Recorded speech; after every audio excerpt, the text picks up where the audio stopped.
You can't do marketing without operations, and you can't do operations without good marketing. AI cannot replace humans. It just can't. Like, it can give you so many great ideas, but there is still that human element that is needed to take those ideas and turn them into realities that actually work. Have they grown a law firm before? Have they grown any business before? Make sure you know who you're dealing with so that you can make sure you're going after the right things.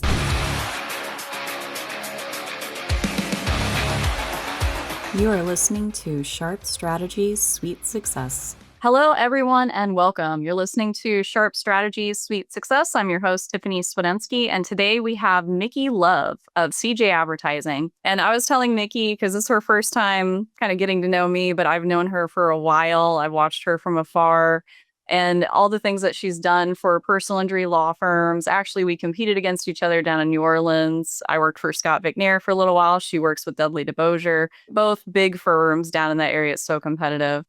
And I'm just super happy to have Micki here on my show, and I'm going to turn it over to her to finish out the introduction. Thanks, Tiffany. I'm so excited to be here. As she mentioned, I work at CJ Advertising. So all we do is personal injury firms. That's all I've ever really done. So I started in the PI space back in 1993, and all I've ever worked with is personal injury firms. I've spent a lot of my time on the operations side. And then in 2018, I moved over to the advertising side for PI firms and just really enjoy helping law firms grow and scale. And really, you can't do marketing without operations, and you can't do operations without good marketing. So it's so fun to live on both sides of the coin for these PI firms and then to watch them succeed.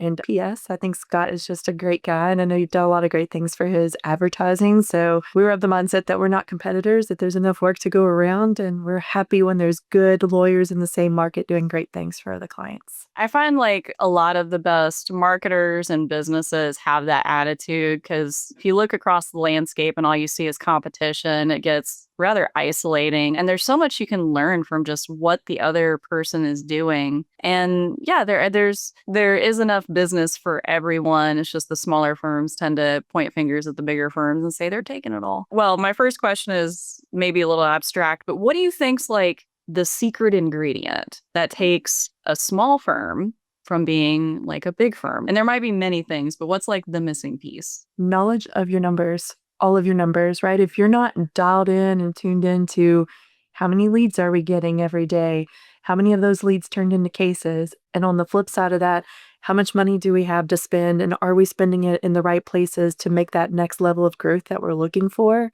If you're not tuned into those key pieces, you're not really going to hit those benchmarks that you're looking for. I get asked this all the time, and I have my answer. But when a law firm comes to you and says, what are the KPIs we should be tracking? What do you tell them? I have a laundry list of those that are super exciting. So first thing I'm always checking for is intake. I go right into what is my want percentage? What is my conversion percentage of the different case types? So it's not enough to just know your overall want and overall conversion.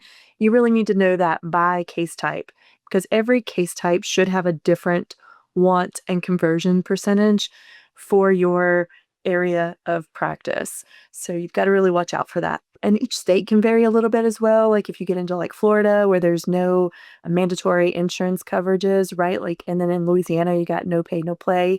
Like there's some different things that can affect your want percentage of your total leads. And so you need to know your state, know your numbers, know what the industry norms are, but then really understand how those change based upon your jurisdiction.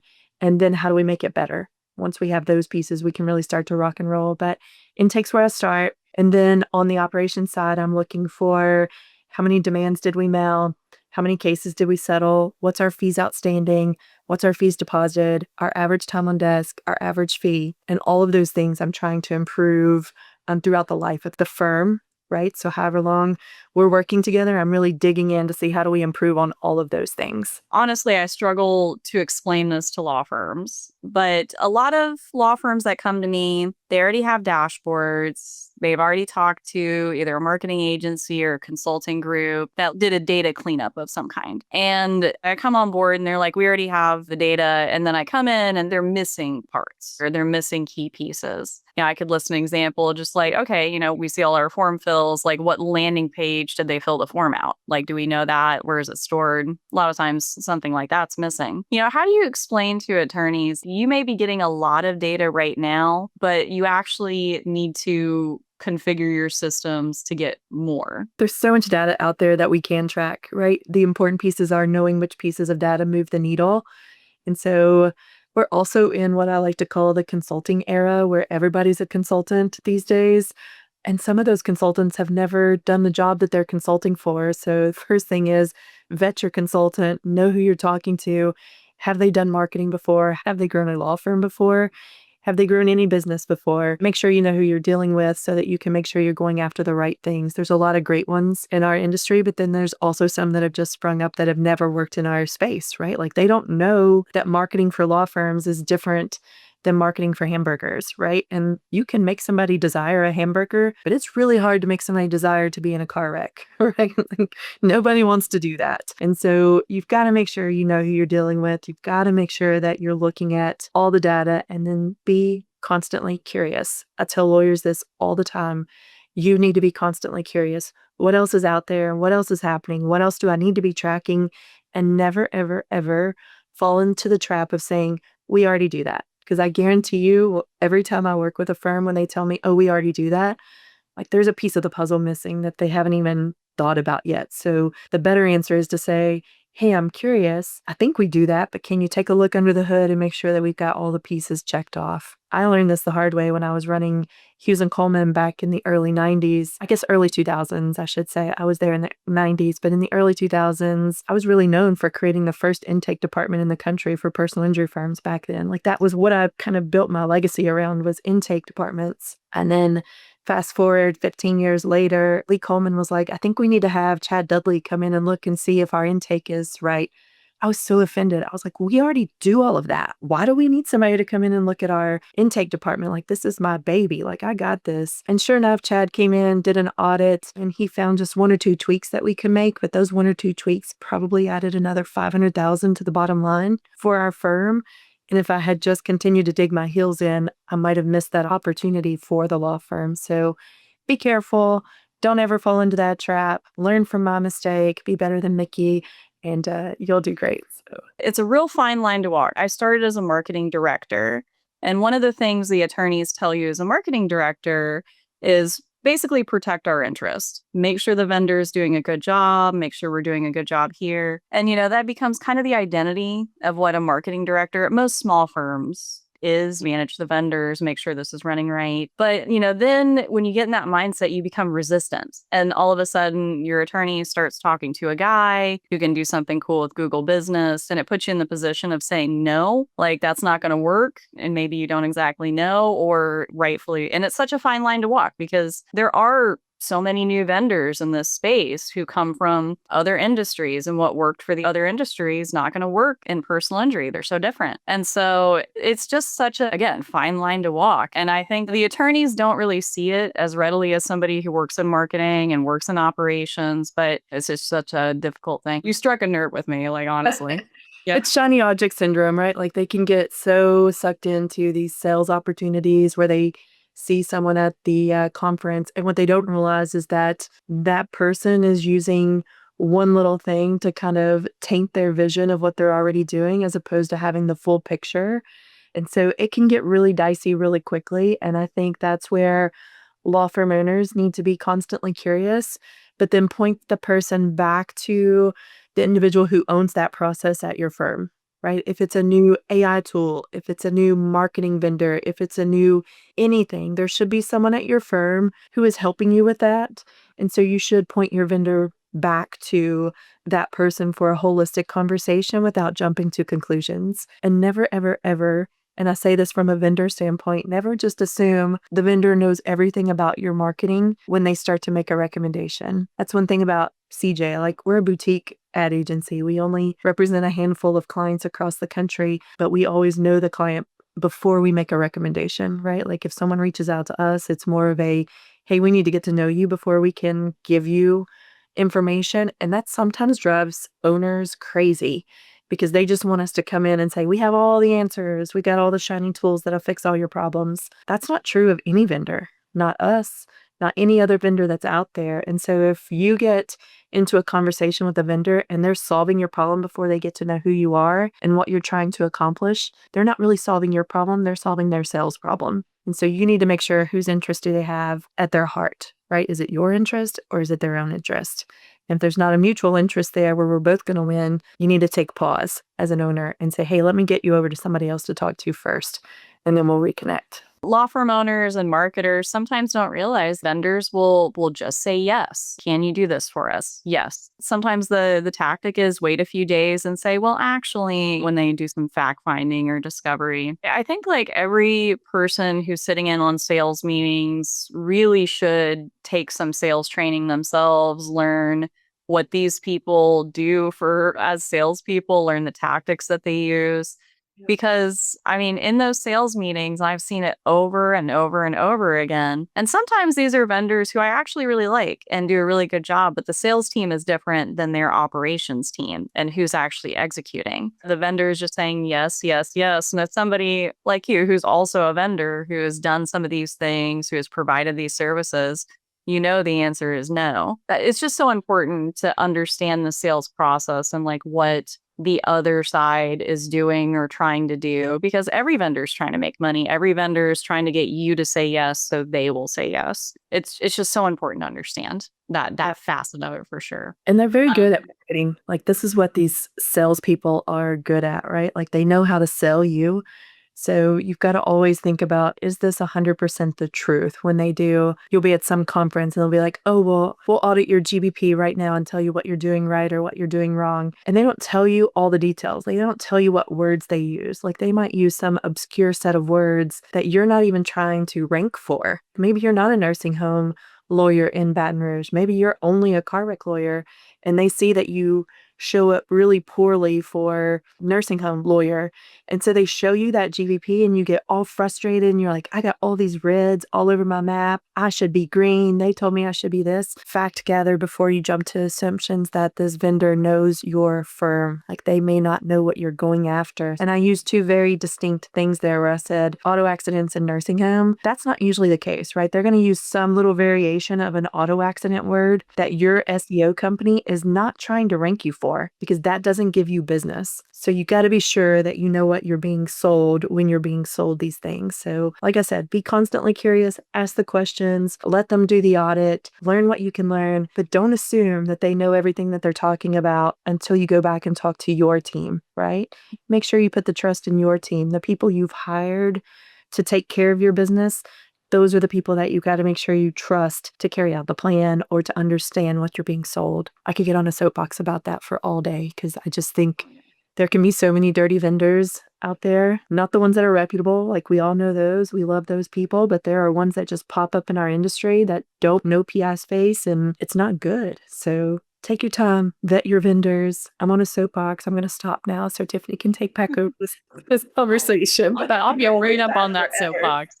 Yeah, I will join you up there, because I was at an event and I was in the back with two other marketers who have been in this industry for a while, who know legal marketing, who have done this stuff. All three of us were in the back. There was a vendor I'm guessing new to the space, making very wild claims from the stage. And us three marketers were in the back, like looking at each other like, they can't do that. That doesn't make sense. Like, we were all so confused. And it's funny, like, after their presentation, both me and this other marketer were like, we'll use your services because we have to know if this works. If it works, it's a game changer. And oddly enough, never heard back from that guy, because he knew he was talking to marketers and not an attorney who'll just hand over $50,000 or something like that. It's rampant. And I think that's why networking, and that's why so many attorneys are on listservs or in masterminds, because it becomes like a way to vet kind of this new talent in the space. And you almost have to. You got to be able to trust the people that are in your trust circle, right? If you I think masterminds, I've talked about this on a lot of podcasts, but if you're not in a mastermind, get in a mastermind. Pilma has some good ones out there. There's a lot of other great ones that are out there. Reach out to me if you need to know of the ones that are awesome.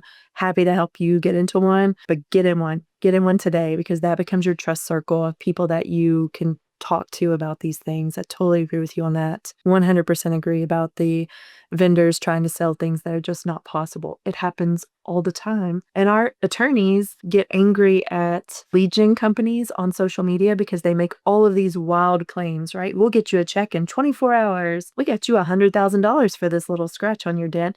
And the attorneys get wildly angry about that.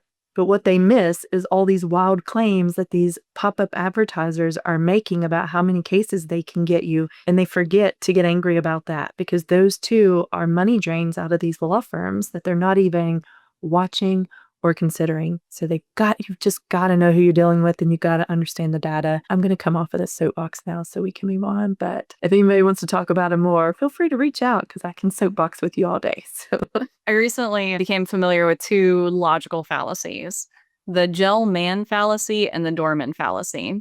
And the gel man fallacy is, and I guess Michael Crichton, the author of Jurassic Park, is the one who coined this, which is funny to me. He basically said, if you're an expert at what you do, you will read something written by other experts and just be able to immediately key in on where they went wrong. That's not right. That's not right. A lawyer reads something written by another lawyer.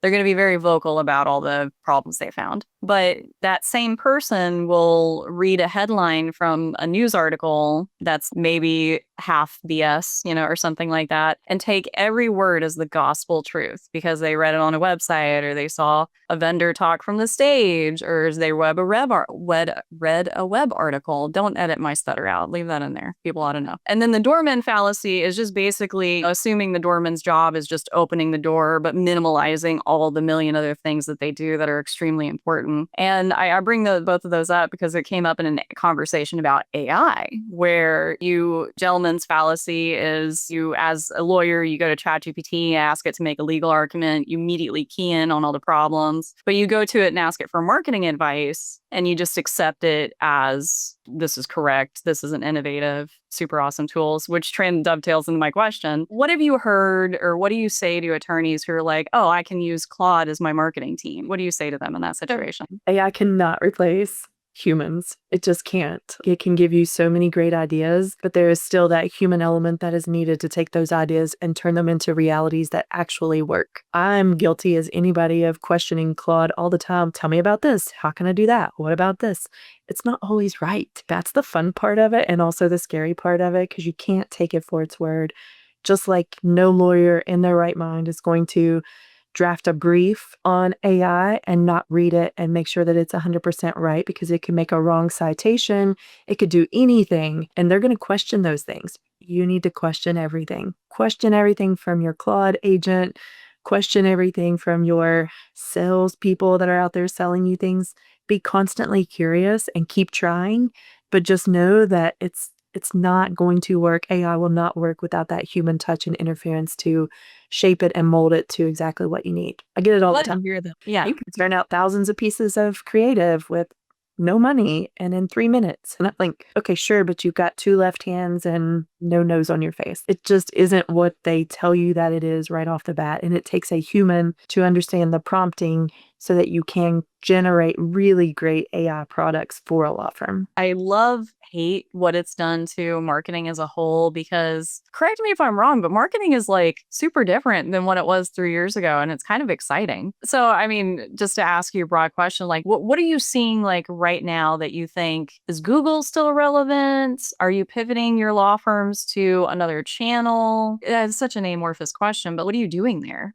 That's a big question, right? So I have legacy clients that have been in the marketing space for many, many years. They built their brand on TV and Yellow Pages. That's how far back our agency goes. We were started back in 1993. So we have clients that have been with us since 1993. They don't want to give up traditional TV, and I don't blame them, because it's still a really important foundational piece for brand. However, if you're looking as a new advertiser, is the first place we're going to go traditional TV? Probably not. We're going to make sure we can be found in all the online, social, and Google assets. And then we're going to make sure that we have some digital and streaming TV that can retarget a lot of our visitors and things of that nature. So, gosh, such a broad question because every client has a different need based on their market and where they're at personally. But yeah, I think I love YouTube. I love YouTube a lot right now. I love the meta aspect a lot right now for different aspects of marketing. And then streaming TV is having some moments right now. If you'd asked me 6 months ago, and if any of my clients are watching, you're probably like, you told us a year ago streaming wasn't good. Well, yeah,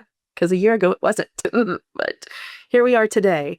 And the world is changing so fast that you really need to make sure you're with an agency who is constantly curious because what worked yesterday may not work tomorrow. And if it does, it may work differently than it did 3 months ago. So you just got to be asking questions constantly. How about you? I got a lot there. I mean, marketing is constantly changing. And like one of the things, other than YouTube and Meta, which I'm fully with you on, is just the personal brand, the rise of the personal brand and talking to these attorneys, not about like the law firm as a collective, but hey, your individual profiles and how you are represented online and how often you're quoted in publications, doing things like that, their personal social media profiles. And then also trying to develop non-commodity content. It's something I've been like racking my brain on for like the last couple weeks. I have like a list of like categories, case results. Biographies are a big one, case studies. I'm trying to remember what else is on my list. Research topics, things that are truly unique, and if you want to impress Google, but kind of what you said, like not everyone needs to impress Google. That's the truth of it. It's funny you mentioned about streaming TV because about 6 months ago, I discovered Prime has live channels. I don't know, they use like AI or automation, like they grouped it. So all of the shows that I like to watch have their own channels. There's a Star Trek channel.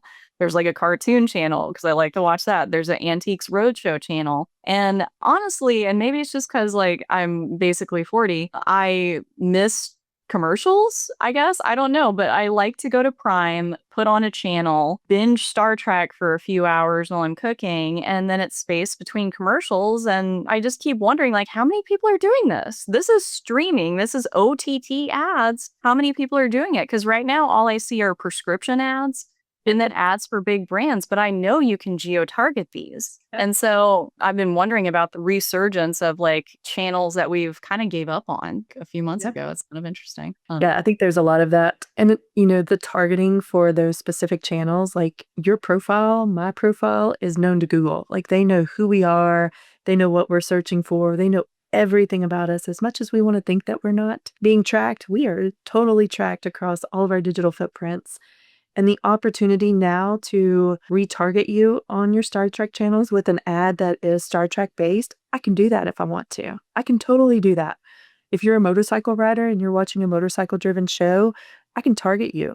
I can target you with motorcycle commercials while you're watching Judge Judy because I know you have a motorcycle. I can do all of these things now. So it's a much different streaming environment than it was before. And there's so many other ways to stream commercials other than just a straight up commercial with a QR code. You got the L-shaped ads, you got the pause ads. There's just so many ways to do it, but have a plan because there are so many ways you can do it. Like, are you spending your money in the best places first? Don't be pitched by a streaming TV agency that's all they do, because they will show you shiny reports. They will make you think that they are the end all be all, that they have all the answers, and they've not even looked at your market or your brand yet to know what's really happening there. So make sure you know who you're working with so that you can ask the right questions, because it's the wild, wild west out there right now. It's always the Wild West. And it's fun. Lawyers have like this card that says, take my money, because we just want cases. And they do. They want cases, and I want to get them cases, but I also like to do it at a good cost per case so that we have a great average fee so that we can do more advertising and build a healthy brand all the way around.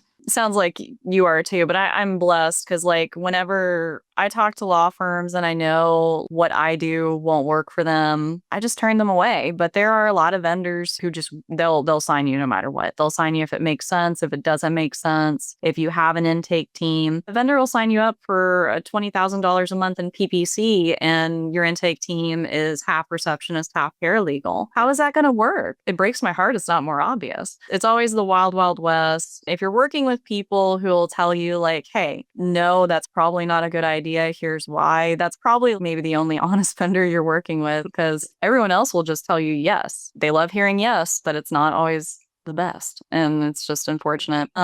We chose to be like a fully serviced agency where we deal with the operations and the marketing piece. I think having come from the law firm world, both Chad and I could see the disconnect, right? Because they would hire different vendors and they would scream because it wasn't working. Well, if you really lifted up the hood of the firm, there was no intake department. Nobody was responsible. So it just wasn't going to work no matter what vendor they had.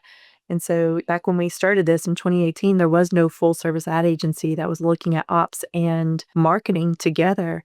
And now just about every ad agency is offering some level of that support for you, or you have consultants that were doing operations that now offer the marketing channels because there are so many vendors that they can team with that's paying them a commission to feed clients to them, right? So that's another thing you got to watch out for is that if you're getting a recommendation, is it because the people are using it and believe in it? Or is it because they can get paid a commission? If you go drop $50,000 over there, they're going to get a check from whoever you're spending dollars with. So many things out there today that wasn't there 3 years ago, and definitely not there 15 to 20 years ago, that we just have to be mindful of as owner operators and also as marketing directors for law firms. I get that question really directly. Do you have a network of vendors who pay you? And I never set my company up that way. I don't know. It feels like honest and ethical. Like if I'm going to be a fractional CMO, like I'm going to stay agnostic. We're going to stay agnostic. You work with the vendors because the vendor might not outlive, but be at the company longer than me. Maybe they hire a full-time CMO and they're still working with the same web vendor. That would be great. Maybe we picked out a great web vendor. And so it's important for them to like choose their own vendors. But you're right. There are a lot of, hey, let me hook you up with this guy. What's amazing to me, though, is how many attorneys just want me to do that or just want, somebody to do that. Just pick the vendor, just pick the company. And it's just like, well, you kind of got to do this on your own. Don't you tell your clients they need to make their own decisions too? That's kind of an interesting space. Go heavy into vendors that I trust, right? Like if I'm recommending a vendor, it's because we've used them, we've tried them, or we trust them. If I don't know the vendor, I'm not ever going to talk negatively about them because I don't know their work, right? Like I just want to know that they can take care of my clients. Like if I'm going to hand you off to someone, or if my work's going to be dependent upon this next vendor doing something, I want to know that it's a vendor I can trust. So I'll lean heavily into those that have shown that they can do a great job for clients. But then ultimately it's the client's decision. Like who do you want to work with? Who do you feel most comfortable with? Because there are a lot of reputable vendors on all aspects of marketing, but sometimes you just don't personally mesh with certain clients. Them with us with them, right? So you got to make sure that you're completely open to all sides of that coin. Yeah, for sure. It's been a pleasure talking with you. I got to close out with my last two questions, although I feel like I could keep asking you questions. What's one thing that we didn't talk about that you wanted to get into on the show? Private equity and the PI space. And the private equity is coming in hot for law firms this right now. So if you're out there and you're listening and you're thinking about, is my firm ready for private equity? Get with somebody who has dealt with it, right? Let us look at your numbers. Let us tell you what that looks like. But more importantly, how are you going to respond from a marketing perspective? How are you going to solidify your brand so that as marketing dollars are funneling in from PE companies that you don't get drowned out? That's what I want people to pay attention to. I think there's enough business for everyone, like we said at the beginning, right? So kind of tying it all back together, there's enough work for everyone. You just got to make sure that you can be found despite whatever PE dollars get flown into the market. I have to admit, that's another thing that gets me excited because the bar is going up when it comes to digital marketing with all this money coming through. You really got to be on your game. And for somebody like us who kind of specialize in this kind of thing, it's an opportunity. Let me ask you, how do you want people to look you up, learn more about you? Absolutely. Anybody that knows me knows that my cell phone is the best way to get in touch with me.